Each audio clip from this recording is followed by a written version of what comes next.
Hi everybody, Mars here, the teaching professional at Southwick Park Golf Club.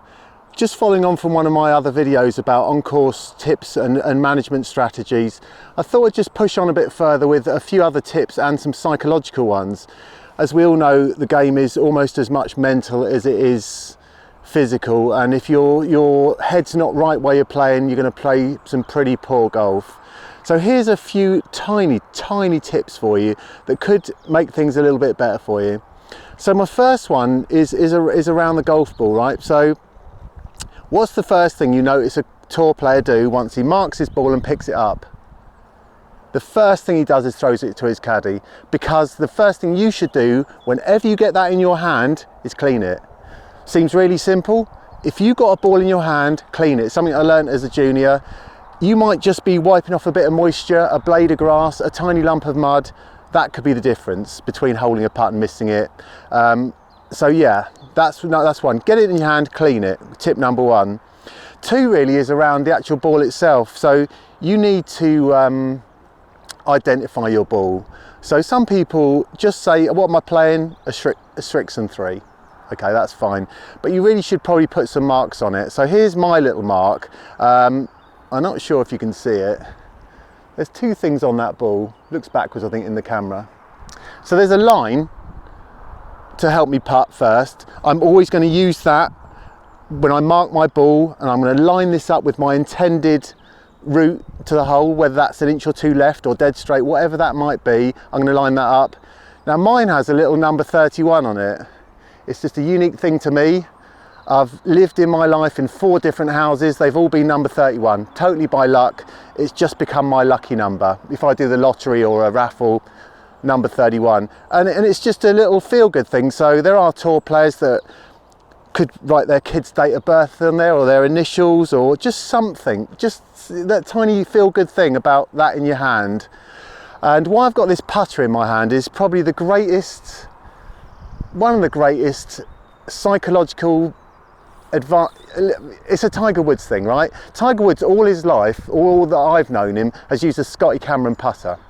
And that Scotty Cameron putter is basically a ping answer from the 1950s that's evolved and turned into the putter that you probably see most on tour. So interestingly, Tiger Woods always had a ping grip on his Scotty Cameron putter.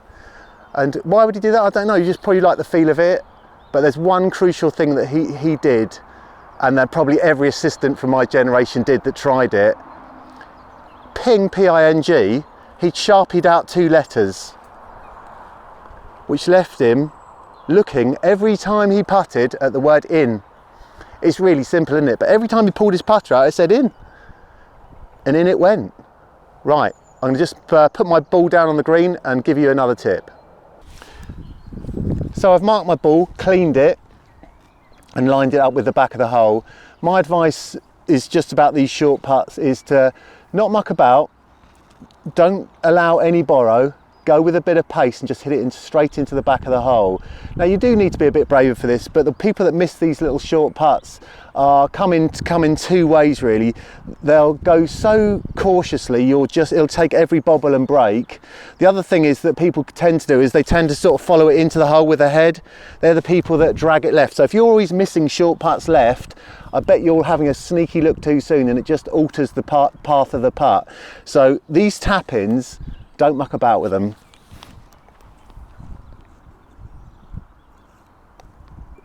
Just knock them straight in the back of the hole.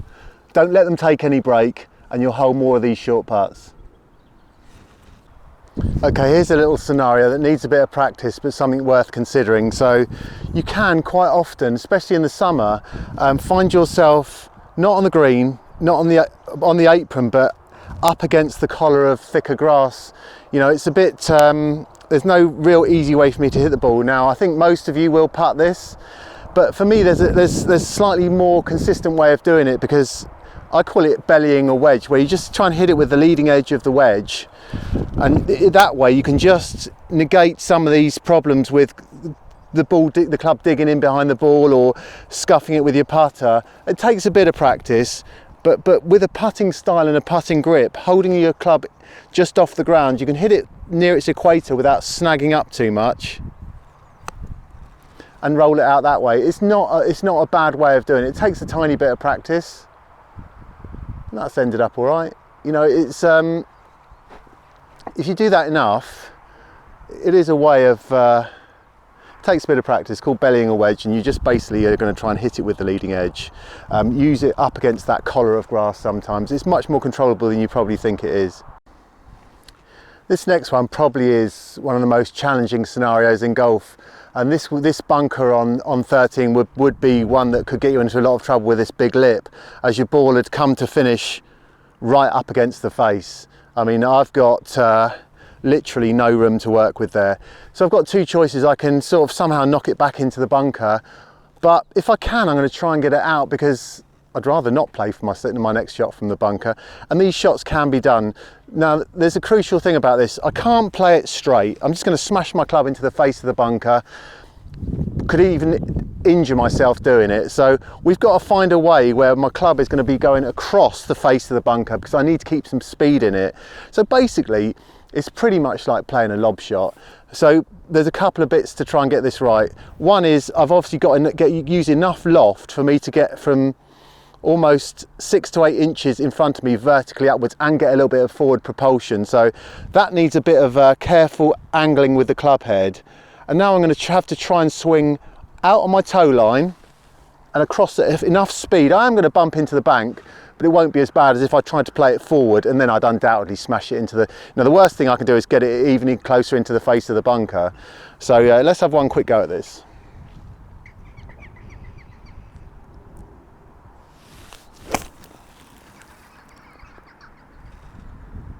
All right, just got it on the green.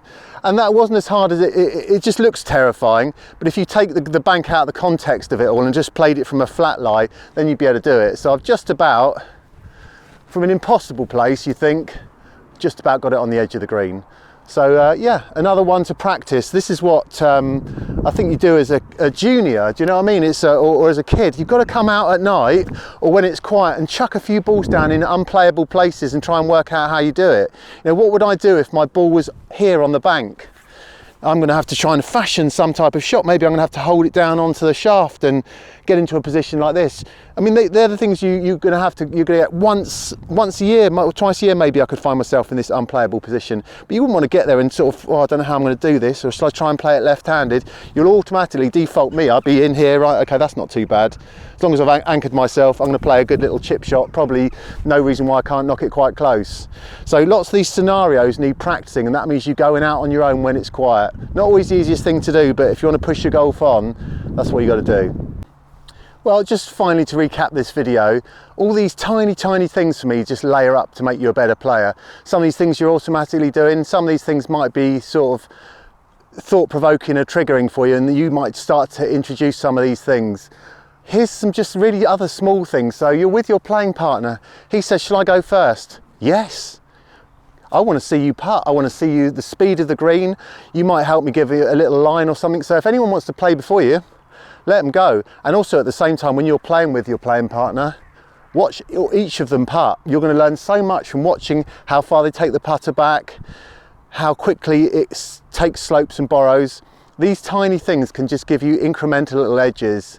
And it's a bit like, say, the wind. I mean, you know, people sometimes might throw a bit of grass up. Have a look at the tops of the trees. That's where your ball's going to be affected by the wind. You know, you can pick up some of these slightly smaller things and to help you push your score down. So I hope you've all got a little bit out of that. There's plenty more to come, I can promise you. Don't get me started on playing match play, because my dad taught me so many little things that you can do to edge things in your favour without cheating. So yeah, come back to that another day maybe.